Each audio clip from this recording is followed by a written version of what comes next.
आप्यायन्तु ममाङ्गानि वाक्प्राणचक्षुश्रोत्रमथो बलमिन्द्रियाणि च सर्वाणि सर्वं ब्रह्मोपनिषदम् माहं ब्रह्म निराकुर्यात् मा ब्रह्म निराकुर्यात् अनिराकरणमस्तु अनिराकरणं मे अस्तु तदात्मनि निरतेय उपनिषत्सु धर्मास्ते मयि सन्तु ते मयि सन्तु ॐ शान्ति शान्ति शान्तिः.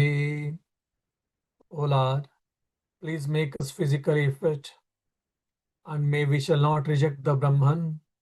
May the Brahman not reject us, and may we shall develop the qualities which has been discussed in the Upanishads. Om, peace, peace, peace.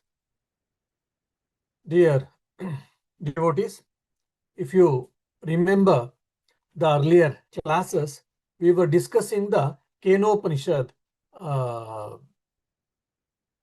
and we were also discussing how the fire god, he came and he tried to know the Yaksha. Yaksha can be taken here as a divine light, a form of light ball. How he tried and he failed to understand and he returned. And by the way, today I think 4 or 5 people have, they have sent their apologies for unable to attend the class for their personal commitments. Anyhow, that's okay.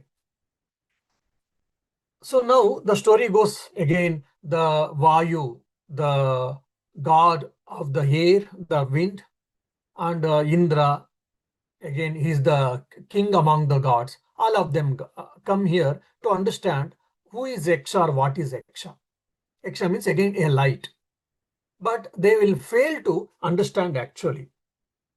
The story goes like this. We'll be able to complete the story today, no doubt.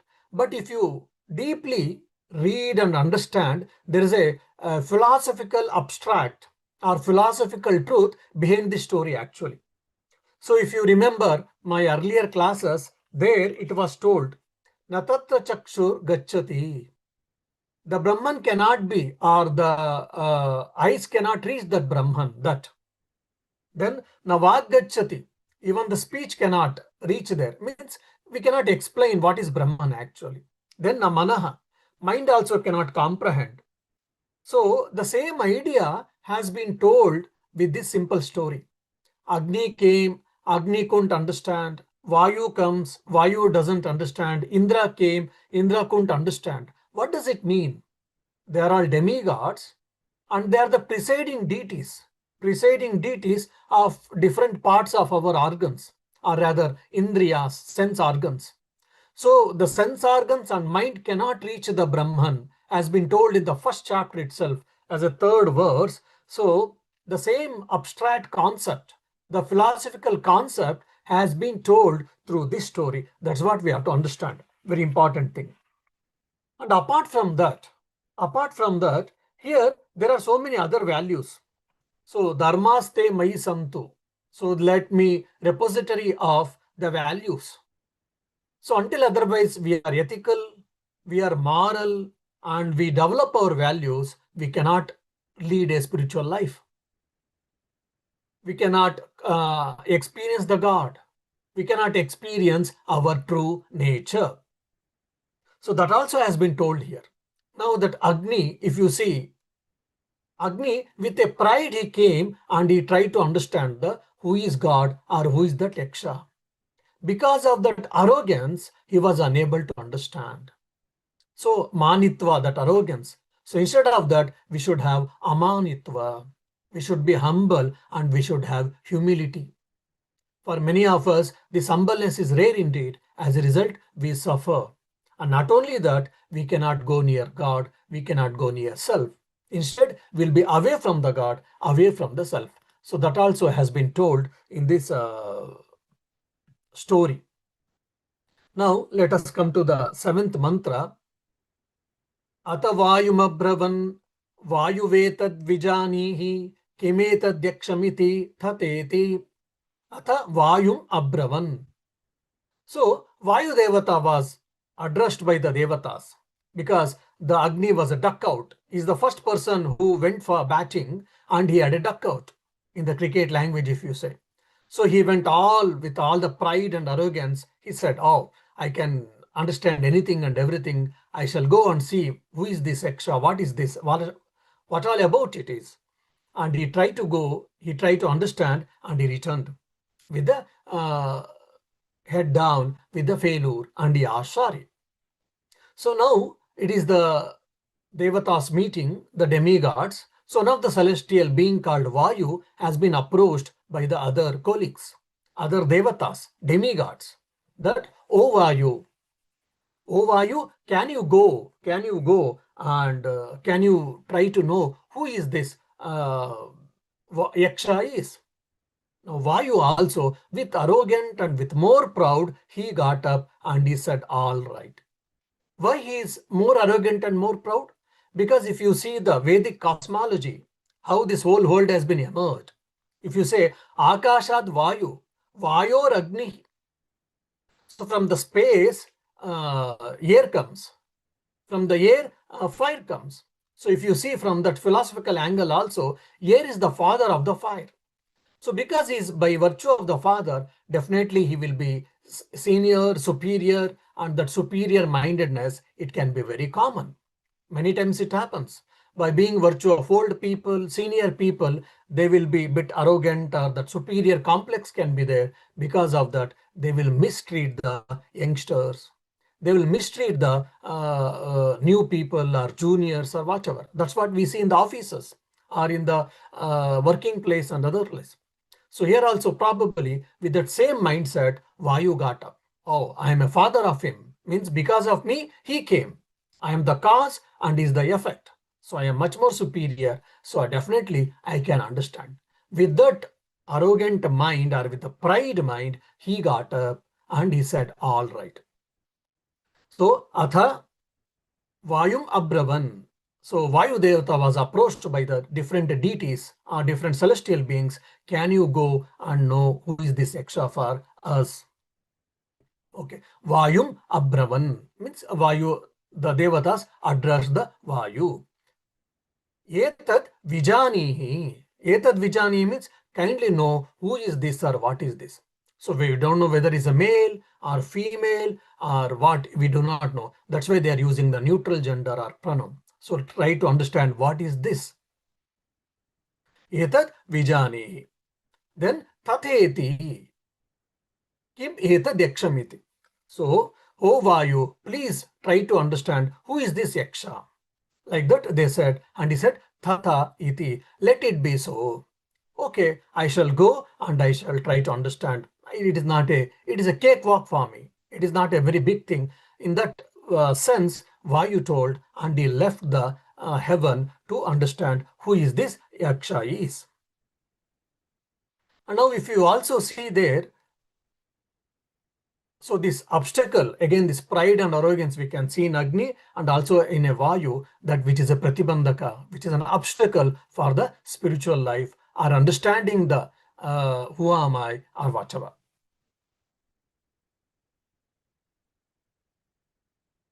Then let us see the 8th mantra. Tadab adrivat tam abhyavadat kosi iti Vayurva ahamasmi iti abbravet matarishva va ahamasmi iti. So tad abhyadravat means Vayu approached the Yaksha, no doubt. Vayu approached, but when the Vayu saw that Yaksha, he was dumbfounded for a second. He was not able to address.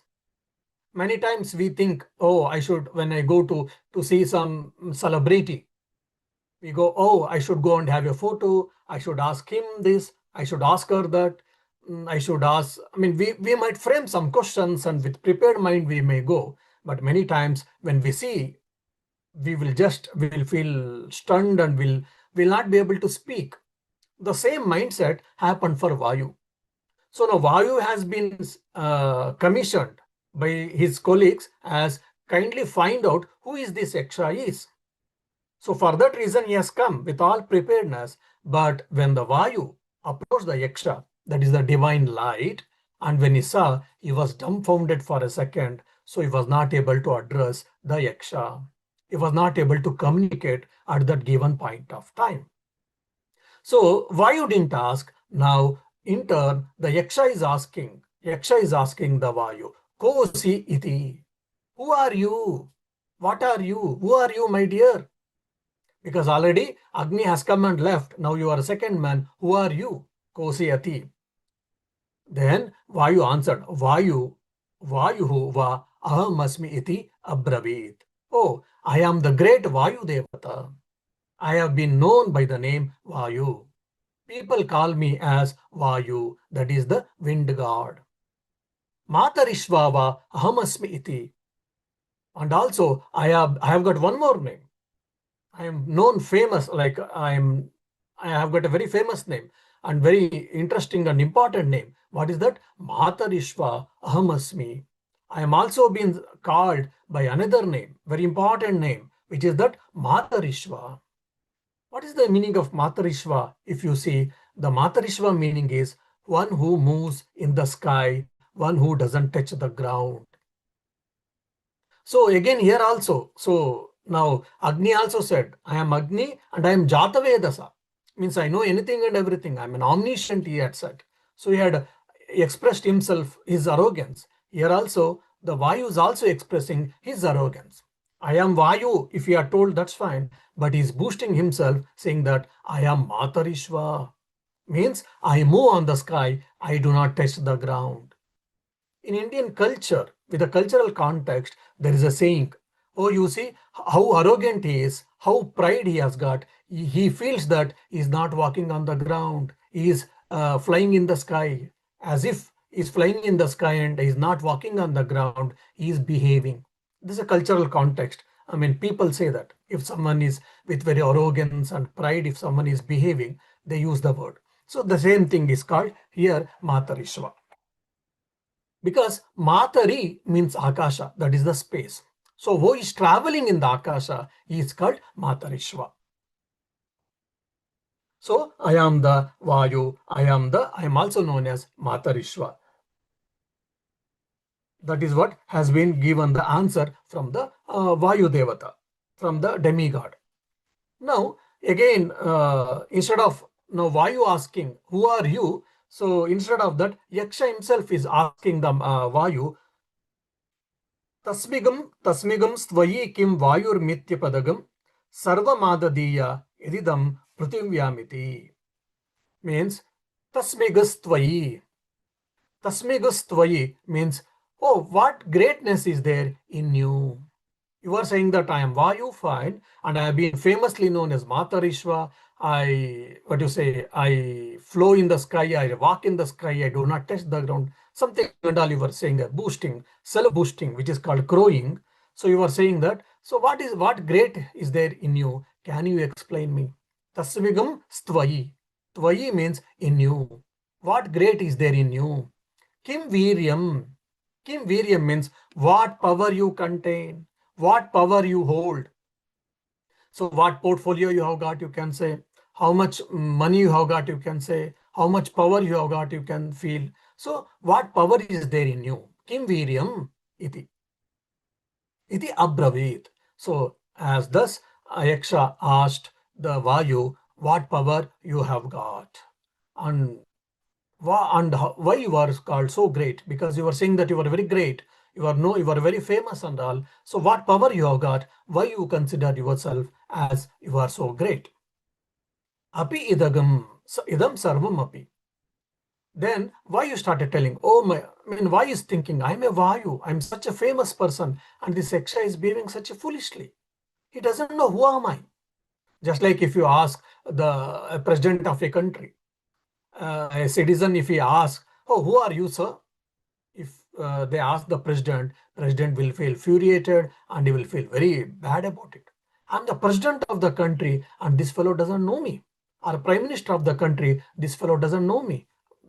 So like that, Vayu is also feeling bad about it. Oh my dear, the whole world knows and this fellow doesn't know who am I. So thinking that now Vayu is replying the Yaksha's answer. Api idagam, Vayurmiti, api idagam. So when you split, it becomes idam sarvam api, means whatever exists in the creation, maybe in the earth, in the sky, in the heaven, or in the above worlds, in the below worlds, whatever is there, sarvam adadiya. Sarvam adadiya means I can lift and move. Now we have got cyclones.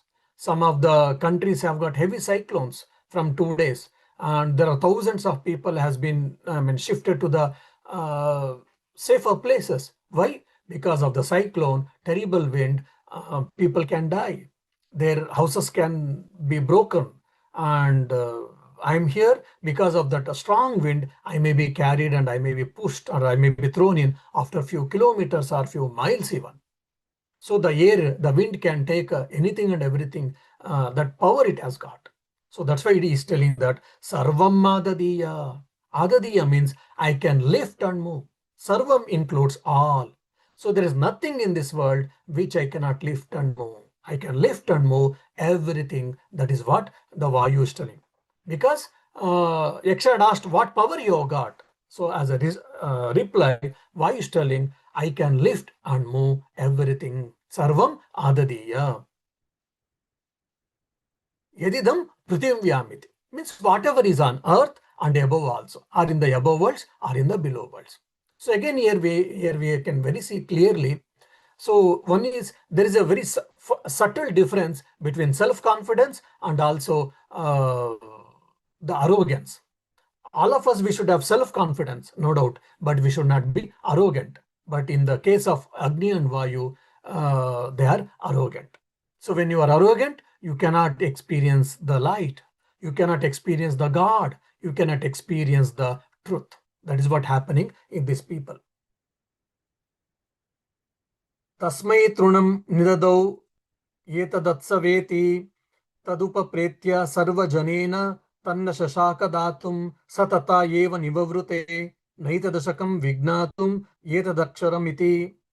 So you not to bother about much Sanskrit. Just to know about Sanskrit sloka and Sanskrit words I'm telling. So if some of you cannot follow Sanskrit, do not worry. Just you take the English meaning. So nidadau etad. Nidadau etad means he placed the blade of the grass. Who placed? Yaksha. Again, if you remember the earlier discussions in the last class, the same thing was done in front for or in case of Agni also. When Agni said, I can burn anything and everything in this world, then Yaksha placed a dry blade of grass in front of him and he said, do not burn the worlds, or do not burn the earth planet, or do not burn the forest or a city. Instead of that, just can you do me a favor? Just can you show burning this small blade of dry grass, even dry blade of grass? So Agni tried and he had failed. The same dry blade of grass was in front. Then Yaksha placed in that or showed his hand towards it and is signaling.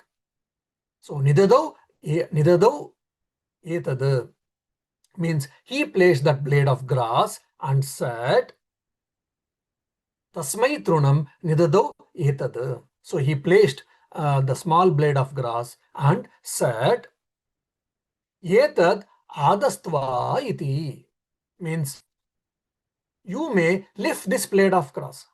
So in the Agni, the Yaksha had told, can you burn this blade of grass? No, because the Vayu has told, I can lift and move anything in this world. There is nothing which is not possible for me to not to lift and move. He has boosted himself. So now the Yaksha is telling, can you move this little blade of grass? Tad upapriyaya means the Vayu is approaching that blade of grass. Upapriya means approaching. So the Vayu is approaching that. Approaching what? Approaching that small blade of grass. Tad upapriyaya sarva javena. Sarva javena means with all its might, with all its force. In Agni's case, initially he took it very lightly and very negligibly he tried, he couldn't. Then again with all his might he had tried. But at least in the Vayu, he was not neglected. I mean, he didn't take it with a negligency. Rather, at the beginning itself, with all his force and might, he approached to blow off the blade of grass. Tanna shashaka adatum. Tanna shashaka adatum. But unfortunately, Vayu had boasted himself as what? I can lift anything and everything in this world. But now Vayu is not able to, or Vayu is unable to lift that small blade of grass. So, Tanna shashakadattum. Okay. Satata eva nivavrute. Nivavrute means he returns. So Tata eva nivavrute. After this, Vayu, again, he also accepted his defeat. He tried time and again, but he couldn't lift that blade of grass. So he returned back to the Swarga, the heaven. So when you are champion, when our body language and our facial expression, we can say that we have succeeded. I've gone to a competition or I've gone to a work. When there was a success, then there will be a smile on my face and there will be brightness in my face and in my body action. In body movement, people can understand the work has been done. If I have failed in the exam, I couldn't win in the competition, or for whatever the reason I went and I was sent, I couldn't do that. I couldn't accomplish the project, or I got out in my cricket match or in rugby match. If so, then when I come back, how it will be? My face will not be shining most of the time. I'm supposed to accept everything in equanimous mind, but we are all human beings. We will have our own difficulties. So we will put our head down and brightness and smile will on the face will be lessened, whatnot. So same thing happened with Vayu also, with putting his putting his head down and with not that shining face and with not that confidence and arrogance, whatever he had, all that has been diminished now. So putting his head down, now he entered the heaven. And the Devatas, the celestial beings, who were waiting eagerly for the Vayu's reply, Vayu's confirmation. When they saw the Vayu's face, they also understood, they could understand that Agni also, sorry, just like Agni, even Vayu also has failed in the task. Whatever it was assigned by his colleagues for him as a project, he also has failed like Agni. So this is all story. If you see in the earlier classes, I used to take only 1 or 2 mantras in every class. Now I'm going fast because just it is a story. You can understand, relate. That's the reason I'm going a bit fast. Atha Indram Abruvan Magavan Etad Vijanihi Kimetad Yakshamiti Tateti Tadabhyadravat Tasmat Tirodhade. So when Agni and Vayu, both of them failed, who were quite what you say, they were holding the important portfolios and they were quite intelligent and they're quite capable. When both of them have failed, the Devatas thought, so this is going to be Heraclean task. So it is not that easy. It is not that simple as we thought. So it is quite challenging. So anyone and everyone, if they go, probably the same thing might repeat. Means will not be able to understand, will not be able to comprehend who this Yaksha is. As a result, the captain of their team decided, all right, so at this given point of time, let me go. So this is the nature of the leader. When any success comes, he gives that success to the entire team. But when there any failure comes, the failure, he will take the blame. This is the nature of the leader. When the boss, any good thing comes, any success comes, he takes the credit. Oh, it is because of me, it happened. But any failure happens, when any failure comes, then he says, oh, because of my team members, it happened. But the real leader, when any success comes, he makes the team as the responsible. And when the failure comes, he makes himself responsible. It is my mistake and I couldn't manage. I am sorry, he says. And now also, here also, Indra is behaving as a leader, not as a boss. Now, 2 people have failed. All right, Indra is deciding that, okay, I think I should go. Or, Atha Indram Abruvan. Now, Devatas understood that this is not an easy task, it is a Heraclean task. They look towards Indra and they addressed Indra. Indra, you are the leader of us. So you are the head of us. So probably you know things better than all of us. I think this is the right time for you to go and find out who this Yaksha is, what Yaksha is. So Indra understood what they mean. And by the time Indra was also thinking, I think this is a time I should go instead of sending any other Devata or any other my colleague. He was thinking, then meanwhile, at the same time, even the Devatas looked at Indra and they were expecting that it is better, oh Indra, you go and find out who this Yaksha is. Then Indra said, all right. Indram Abruvan, Indra was said, Magavan. Magavan means one who is worthy to worship, one who is worthy, adorable, one who is fit to be worshipped, one who is fit to be adored. So he is called Magavan. Oh Magavan. Magavan means you are worthy to be worshipped. You are adorable one. Why? Because you are the king, you are the leader of all the demigods or celestial beings. He is the king of the Devas. Oh Magavan, oh adorable, even to the not only human beings, even celestial beings. Magavan, etad vijanihi, kim etad yakshamiti. Oh Magavan, oh adorable ones, please you go and try to find etad vijanihi. Try to find kim etad yakshamiti, who this yaksha is.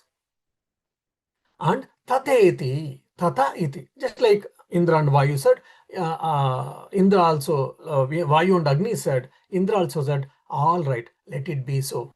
Means he accepted the request of the Devatas. For example, when we have been appointed as the director or a trustee or maybe as with some portfolios in a company or in our job places and all, generally they send the letter of appointment and they ask us to accept. We will send a letter of acceptance. So similarly, Indra has given his acceptance. All right, I shall go and try to complete my task. Now, he is a leader. So leader should be more matured actually, and he should be more humble. If you are to be leader, one has to be humble. If you have got a pride, you can be a boss, you can never be leader. Now Indra is supposed to be leader. With all humbleness, he is supposed to go. Now when Indra came, at least when Agni came, when Vayu came, the Yaksha was there. But when Indra came, that Yaksha got completely disappeared. Means that light ball, whichever was there, that got disappeared completely. Now, what Indra should think that? Oh, I think it got fear because I'm the king. I'm the king of the celestial beings. When I came, it got feared and it disappeared. That is what common people think generally because of immaturity. So, but Indra didn't think like that. Instead of that, Tada Abhyadravata, Indra approached Yaksha, no doubt. But Tasmat Tirodade. When Indra approached there, immediately this Yaksha got disappeared. Now, here actually, if you see in the Vina circle in the 18th century, they started discussing about the metaphysics. I keep on telling this. When they were unable to understand, when they were unable to comprehend the metaphysics, which is subtle and sensitive and intuitive, they said these things are not easy, not possible to comprehend. So they labeled as metaphysics as meaningless. So many times that's what it happens. In the name of rationalism, in the name of scientific temperament and all, they say that, oh, consciousness does not exist, God does not exist, spirit does not exist. We cannot show things objectively as we can show things in the science. So the God is just based on the faith, so it cannot be shown, people say. But it is not so. In any religion, Islam, Christianity, Sikhism, Hinduism, or Shintoism, or any path, they have prescribed the practices. They have prescribed the methodology. If you follow that methodology, one should follow the methodology at least for a given point of time or for a good amount of time. One should make an experiment. One should make an attempt. If they cannot comprehend the God, If they cannot understand, if they cannot experience, then they can say. But in most of the cases, they do not make an attempt, serious attempt for a good amount of time. They make all wrong conclusions because of the wrong understanding, or because of the pride or arrogance. Now here Yaksha disappeared. So Indra also could have taken decision that Yaksha doesn't exist, or he ran away because of seeing me. So he is not worthy to be known. He is not worthy to be thought over. He could have returned back. So instead of that, he started thinking, what did I do wrong? Why Yaksha at least appeared and the Yaksha conversed with Vayu and Agni, but in my case, even it is not that so. Why it is so? He started thinking. This is what the story. Now here, so the underlying argument or the subtle point here, what the Vedanta or the Upanishad is trying to teach us is consciousness cannot be objectified. Consciousness cannot be seen, cannot be observed by our sense organs, including the mind. So it only can be experienced. That's the one thing. Second thing is, no sense organs and no external instruments of knowledge can reveal this Brahman. Only the scriptural testimony can only reveal the Brahman. That is, this both ideas has been told from this. So now he became humble and he prayed to Bhagavan. Oh, please bless me. Instead of getting pride, instead of becoming arrogant and returning back, oh, there is nothing extra called, I think it was just hallucination, or the extra ran away because of me out of fear and whatever. Instead of thinking all that, he becoming more humbled, and he started praying that, oh Lord, or oh supreme consciousness, or the God or the truth, in whatever form you exist, please reveal to me. Please let me know who is this, what is this. I am unable to understand. So that Sharanagati Bhava has come in the Indra. When the Sharanagati Bhava comes, then what happens? Shraddha, the faith comes. And that pride, arrogance will go away. And that is the right place for the appearance of the God, appearance of the light, appearance of the Supreme Self, or the truth. That's what happened now. And the beauty here, the God is appearing in the form of, the Supreme Self is appearing in the form of feminine form. So this is the uniqueness of our Upanishads. God can be male or God can be female. In most of the religions, God is male only, not female.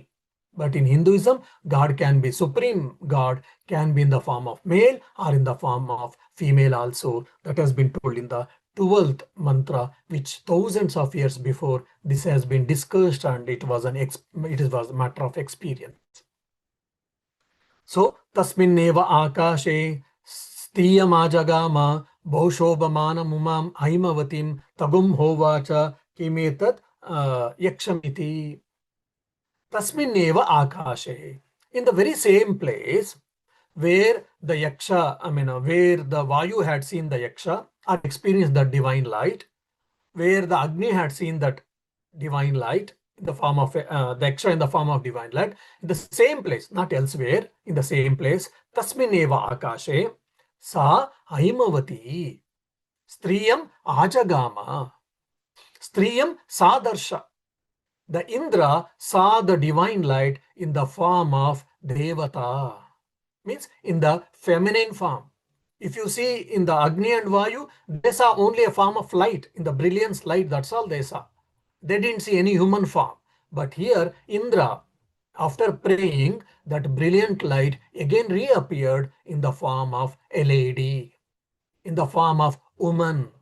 And she is extremely brilliant. She has got a luster skin probably, and she's extremely brilliant. So tasminneva akashe striyam ajagama. So the yaksha or the divine light, supreme light, appeared in the form of woman, devata. So bhushobhamana, and she is with full of brilliance. She's with full of brilliance. And what is her name? She is called Uma Haimavati. Her name, she is called, the divine light is in the form, manifested in the form of woman, lady, and she is called Uma and Aimavati. And very interesting, I mean, just maybe not seriously, basically, Uma, if you say, Uma has got three alphabets. U, M, A.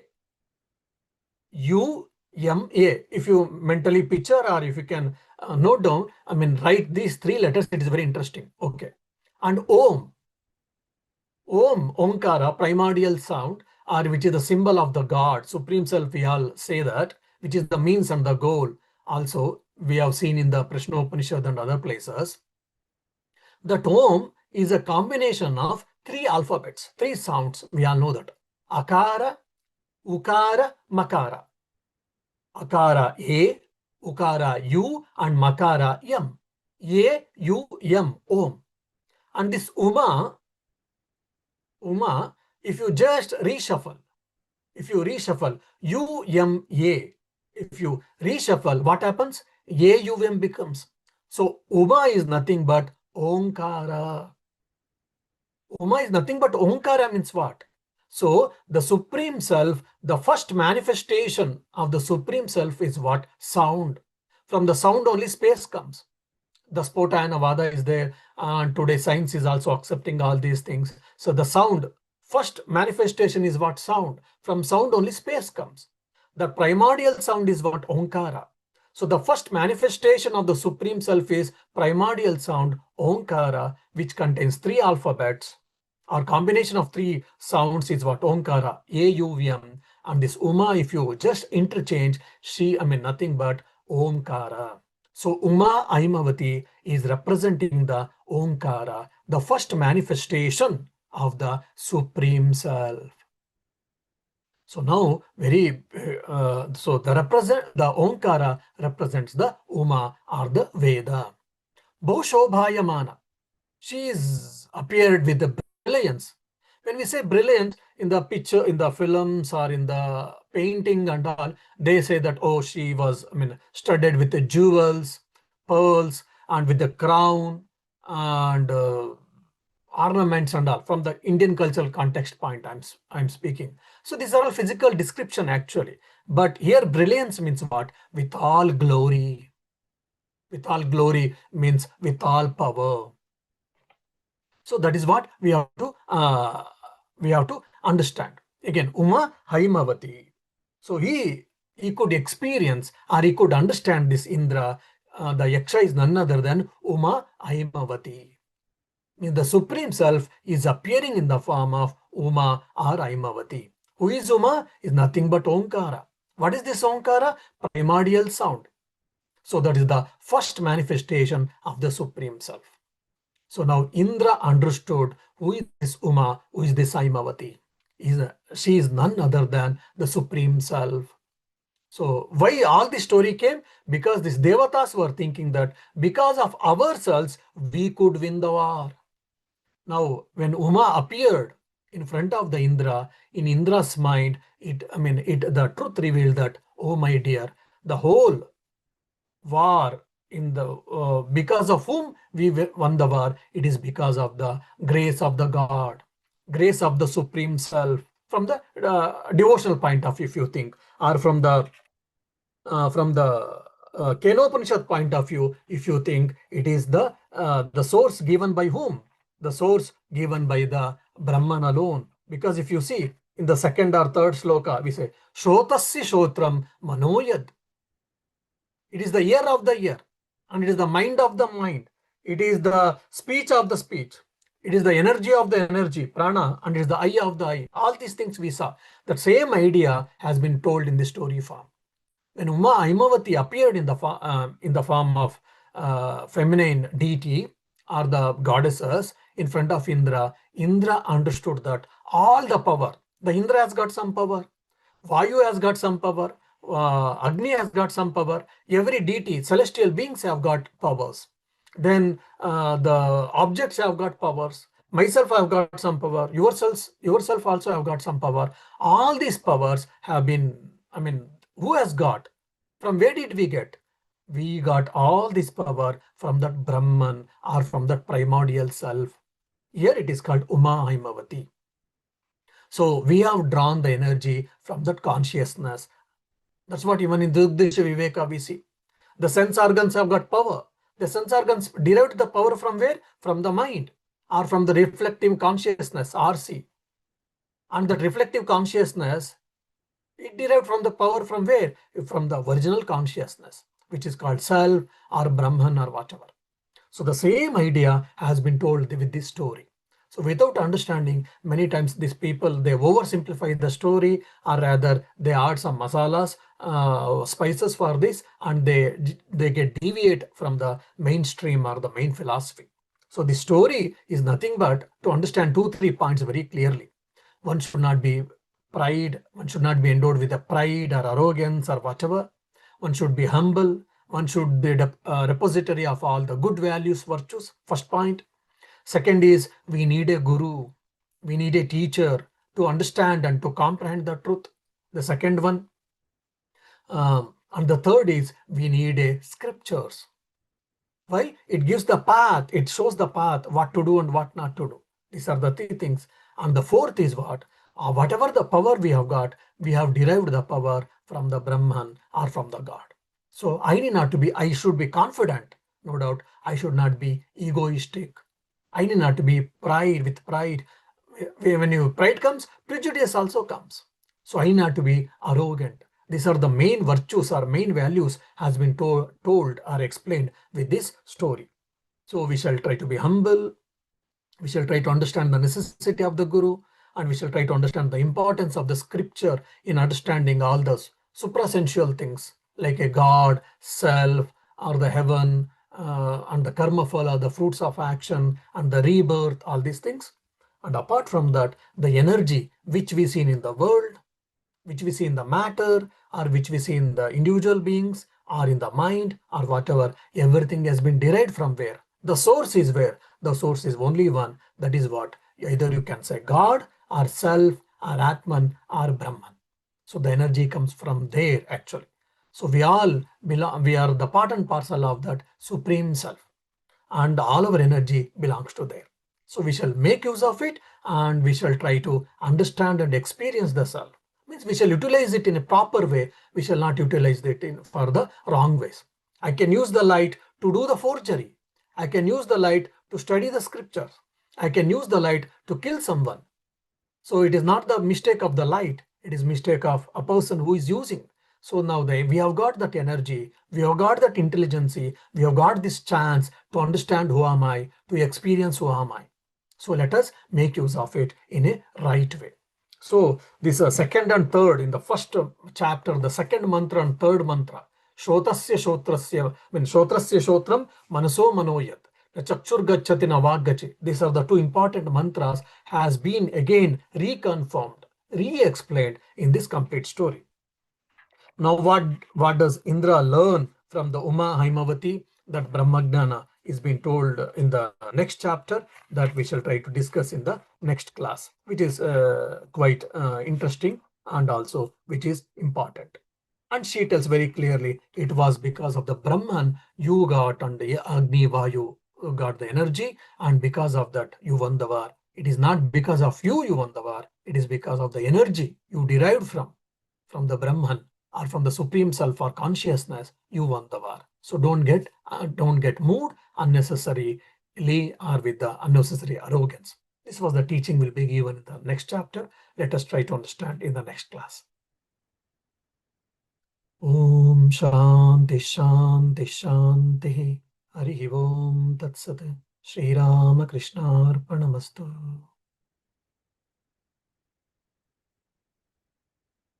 Got any questions? I'll be happy to answer. Otherwise, we'll end the class. Maharajji, so you said that Vayu, Indra, or Agni, they represent the senses, right? So different Yes. senses. So what does Indra represent? And yeah, that's the first question. Yeah. So every sense organs and the mind, uh, is represented by the different gods. if you see in the Tattva all these things has been told. For an example, what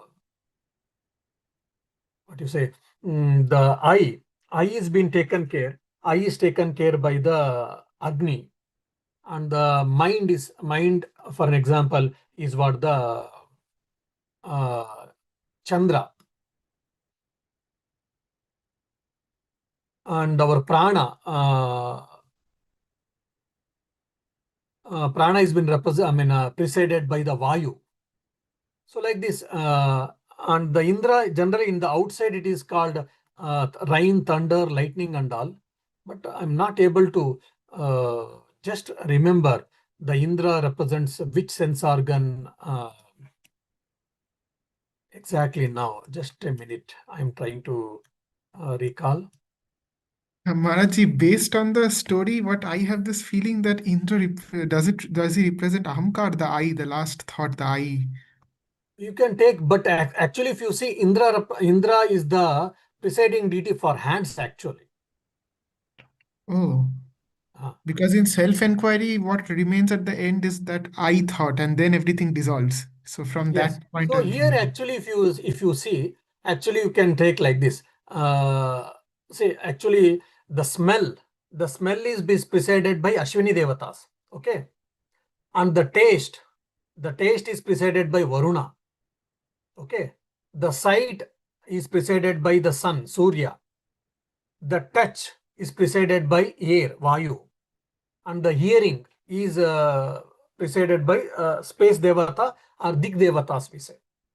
Now, Indra, if you see in the Tattva and all, Indra represents the presiding deity of hands actually. Even in Sri Ramakrishna tells a story in the gospel. But now it is only about sense organs, it is not a motor organs. Then Indra has been told here. Now, what should we think like that? So we can say that Indra is because he's the king, a king or the head among all the gods. As you told, we can take this as an for the ego or the I-ness, the notion of I-ness. okay, Maharaj. Yeah. So basically, they are trying to tell you that the yaksha or the supreme self cannot be reached by the mind and also cannot be reached by the sense organs. That's the one thing.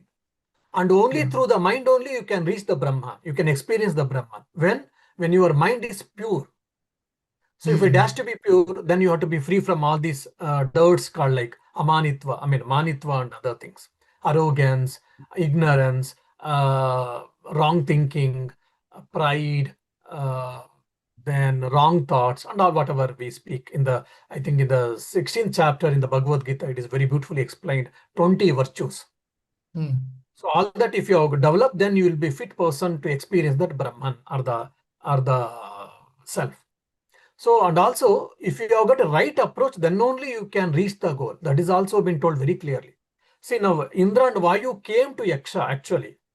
They could see Hmm. some light, but they couldn't understand what it is actually. Why? Yes. Because they were not fit. Means their mind was not pure.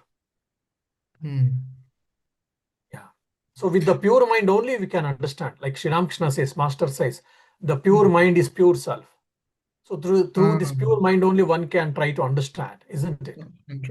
ah, So Indra's yes, Maharaj. when who became humbled Indra, so represents a pure Hmm. mind actually. Hmm. Okay. Again, contextually, I missed to say, yeah. Yeah. Maharaji, my second question is that why did the Yaksha choose this Trina Khanda? Like, why a blade of grass? Does that also have any significance, or it's just a symbolic? Nothing. Nothing. I That, mean, I think as I remember, there is no any symbology behind this or any particular reason.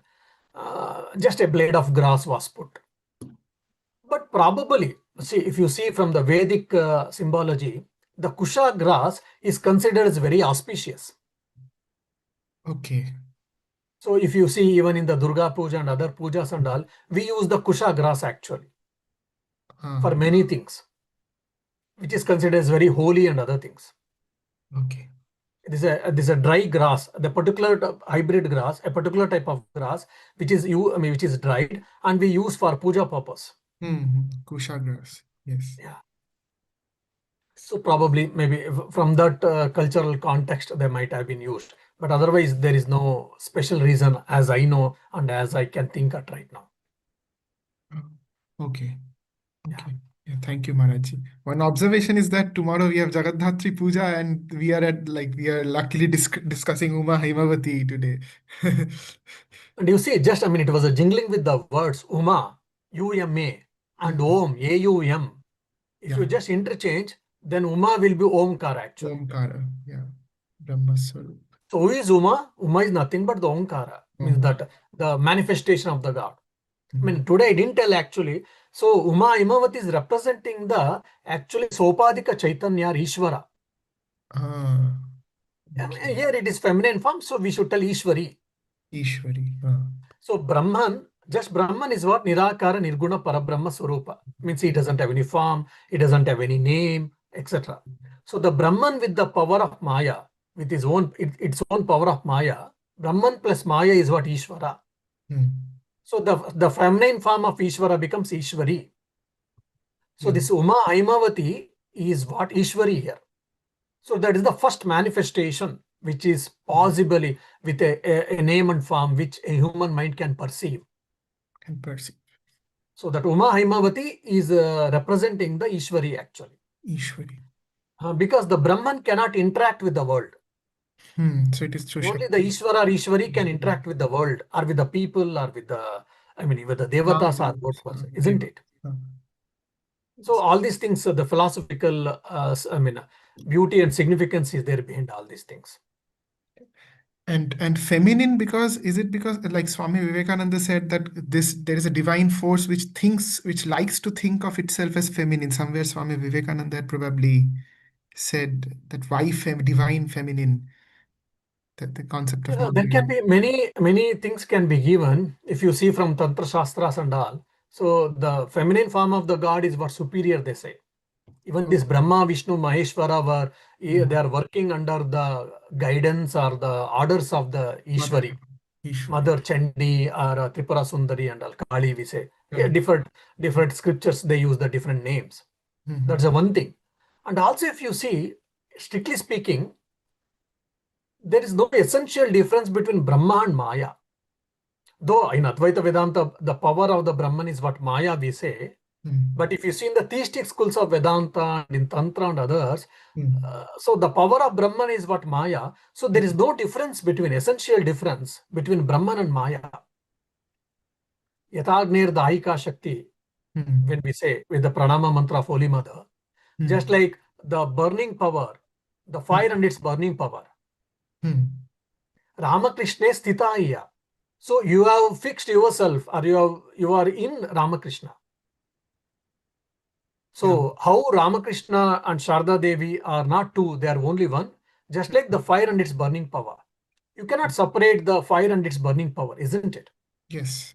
If there is no burning power, the fire cannot be called as no more fire. Yes. And fire doesn't exist, burning power doesn't exist, cannot exist independently. Just Yes. you think, or can you show me without fire, can you show the burning power? No, it's like always together. Yeah. Together. So that's how. So that a very what do you say sublime idea has been told here. Mm.